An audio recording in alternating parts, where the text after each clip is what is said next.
सोने की फी तोला कीमत बुलंद तरीन सतह पर पहुंचने के बाद यकदम 1600 रुपए कम होकर 3,01,500 रुपए हो गई। सरकारी खबर रसा इदारे APP के मुताबिक all Pakistan Sarafa James and jewellers association ने रिपोर्ट किया है कि 24 कैरात 1 तोला सोने की कीमत में 1,600 रुपए की कमी हुई है, जिससे 24 कैरात फी तोला सोना 3,01,500 रुपए का हो गया।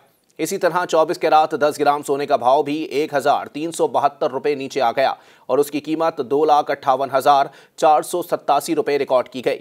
22 कैरात 10 ग्राम सोना भी कीमत में कमी के बाद 2,36,655 रुपए में फरोख्त हुआ, जबकि चांदी की फी तोला और 10 ग्राम कीमत बिलतरतीब 3,312 रुपए और 2,839 रुपए पर बरकरार रही। एसोसिएशन ने रिपोर्ट किया कि आलमी मंडी में भी फी ऑन्स सोने के दाम $16 की कमी से $2,888 पर आ गए हैं। इससे कबल 10 फरवरी को 24 कैरात फी तोला सोना 4,000 रुपए के बड़े इजाफे से बुलंद तरीन सतह 3,03,000 रुपए तक जा पहुंचा था।